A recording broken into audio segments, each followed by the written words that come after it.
Hey guys, welcome back to the channel. Before I start this video, I just have to apologize. This video is a day late. It was supposed to come out on Friday, and today is Saturday. So, I am sorry about that.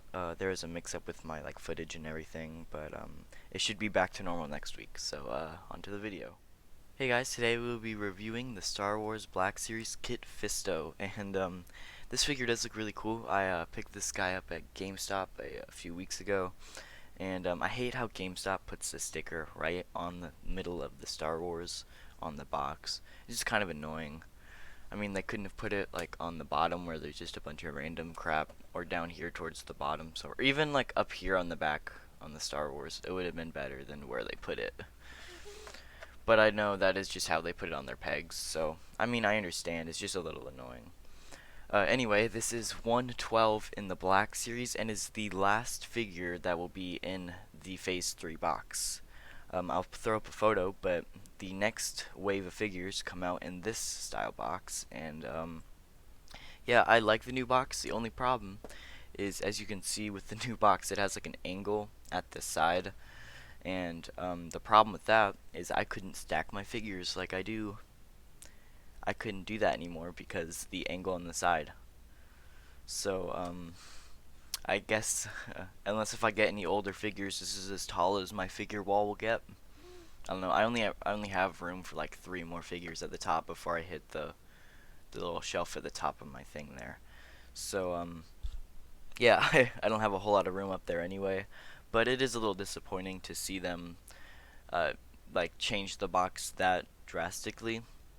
But anyway, let's get this. Actually, no, first, we have to look at the back. You can pause and read it if you want.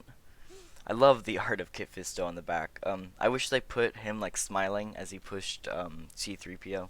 That would have been pretty funny. But on the side, it was the wrong side. It says Kit Fisto. One of the few figures that they actually get the entire name on the side. And yeah, so let's get this figure open and see what he looks like. So we have Kit Fisto out of the box, and he looks really good. He has the exact same body as the Obi-Wan, which is right above his head. You can kind of see the bottom of the box. I did review him last Friday, so you can go check out that video, link in the description. But he has the exact same body as Obi-Wan. It's just painted differently. And I mean, I understand it's just a Jedi cloak. They all look the same, so I don't know why change the mold. What is different are the hands and the head, and this is pretty obvious as Kit Fisto is not a human like Obi-Wan, but he is I don't know what to call him. He looks like just a kind of a generic alien, like you'd imagine, big brain, big eyes. I don't know. It looks really cool, and I do like the character quite a bit. But he has these tentacles that come in and out the back, and they kind of braid up a little bit. I don't know. It looks really cool though. This is a soft rubber, so you can bend them and stuff. It's not gonna hurt the figure. But it does look really good. He does only come with one accessory though, which is his lightsaber, and we will get into that in a little bit. But overall, he does look really good. I think the paint job on it looks really good. It reminds me of Mace Windu's body a little bit. I know Obi-Wan's, it is a different shade than Obi-Wan's, and that's kind of why. But I'm a little disappointed it didn't come with a cloak, because Plo Koon came with a cloak, and Kit Fisto didn't. So I'm a little disappointed, but again, I'll get into the accessories later in the video. But first, I want to get a good look at Kit Fisto's head mold and sculpt and everything. So this is what Kit Fisto looks like up close, and it's pretty cool. I actually really like the character and the face mold and everything. From the side profile, he looks a little strange, but I'm assuming that's just what he looks like from the side. And then you can, from the back again, it's just a bunch of the tentacle things, which again are just a rubbery material, so they're not gonna bend or break or anything like that. And yeah, so he has these little grayish blue spots. They're more gray than blue, but my camera kind of picks it up as blue. And they kind of give the character a little bit more texture to it. And it looks alright. Honestly, I don't know if this is accurate to the movie or not. If I had to guess, it is, but I'm not entirely sure. I don't remember him having these different spots like that, but I'm not entirely sure.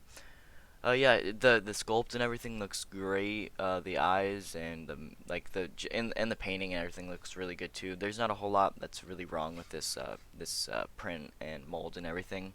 I know with Obi-Wan's, he had like a bunch of gray streaks in his hair and it looked really weird, and I don't know. I didn't really like it, but I think Kit Fisto looks a lot better in that aspect.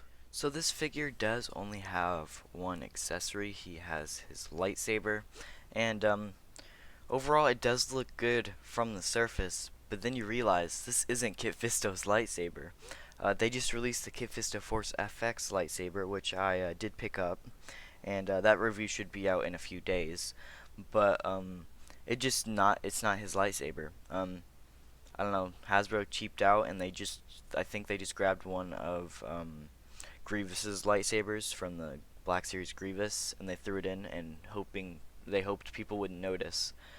But then you go and release the Force FX version the exact same in the exact same few weeks that the actual figure comes out. And I don't know, that's a little stupid to me. And I don't know. I do love the thicker blade on this. Here is reference like the Rey blade, or at least for that like Luke Anakin lightsaber.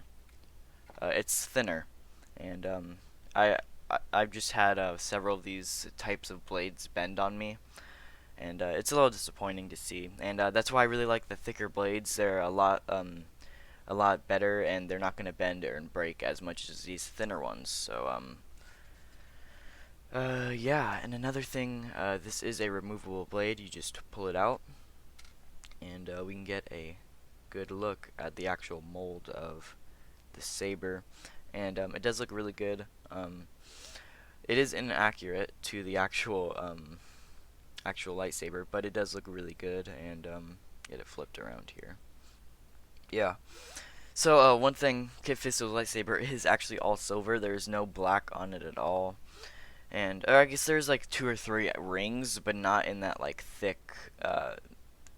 in that thick pattern that is already on it. So one thing that this thing can do though is if I pan back up to Kit Fisto, the lightsaber can hook onto the belt, but not very well. So again, this is the Obi-Wan body, but the problem with that is they molded the hole to fit his Episode 1 and 2 lightsaber, which is right there. And they molded the body to fit that lightsaber, but the problem is the peg that fits into the lightsaber thing is a lot, it's bigger on that lightsaber, so it fits in the hole better. But this one's a lot smaller, and it just falls off really easy. Like, I barely touched it and it just falls off. Where Obi-Wan's, you can like spin it around and everything, and it's not gonna fall off. And that is a little disappointing, but it will just sit in the hole. If you get it in right, it'll just sit in the hole, but I can't even get it on anymore. Wow, okay. It'll just sit there, but it's not gonna hang like Obi-Wan's does. So. But one thing I really am glad they did for this figure is they added a force hand. It's just one thing that I really wish they did for Obi-Wan. He only came with one accessory, so there's no need for him to have 2 trigger hands.